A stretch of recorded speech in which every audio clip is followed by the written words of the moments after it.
بس يكفي إلى هنا، يكفيكم بكاء إخوة الإسلام، كفى غرلغج يكفي. سأحكي لكم قصة زيدي عندما كان يمشي في شارع فرأى بيتا فطرأت في رأسه ونمارق مريت جنب أبواب البيت، بتلكانو دكانو أبوابه دقيت ما في حد في البيت، رجع دخل له المهم فكان دخل إلى هذا البيت يبحث عن زاد، عن أي شيء يرمق سطره الباهت اللذيذ. ما هو الباهت اللذيذ؟ والله ما لي علم. على العموم دخل إلى البيت يبحث ها هنا، وكانوا أهل البيت نائمون، فكان يمشي على رأس أصابعه سخللة. شنو سخللة؟ بهمسة الراء ورقرقة البخللة.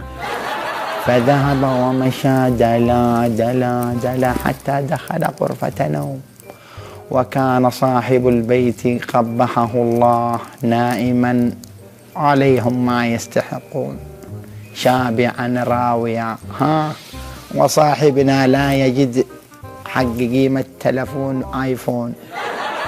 فقال له، فذهب وبحث ها هنا وها هنا حتى استمخج الذهب واستمخج الفلوس، وبينما هو خارج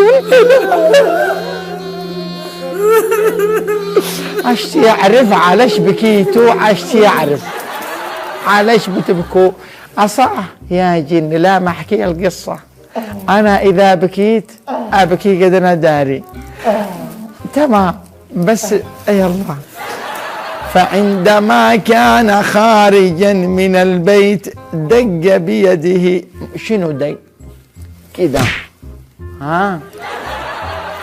ايش اسمها هذه؟ مزهرية. مزهرية.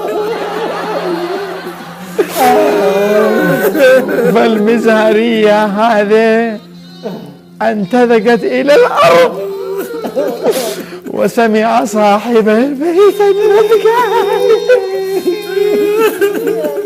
عزت عليك الله. فإذا به، اصبروا، فإذا به يصحو من منامه ويصيح بأعلى صوته: يا حسين! مو هذا حسين صاحبنا، حسين ولده.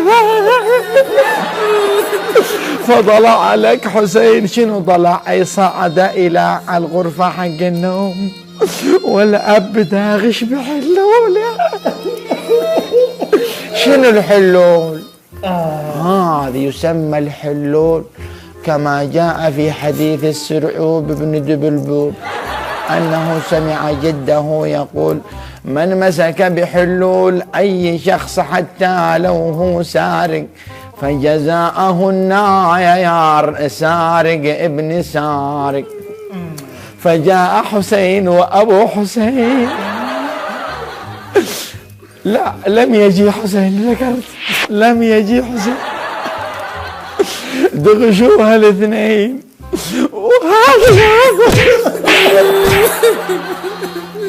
فكان صاحبنا يصيح: يا حسين! طلع له حسين وانه ثلاثة بالدعاء.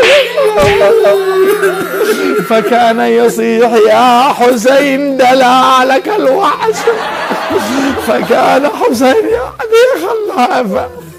صلوا على محمد وآل محمد. لما عيش اللغاية هذا قلنا صلوا على آل محمد، اختصار الوقت. اللهم صل على آل محمد. أحسنتم.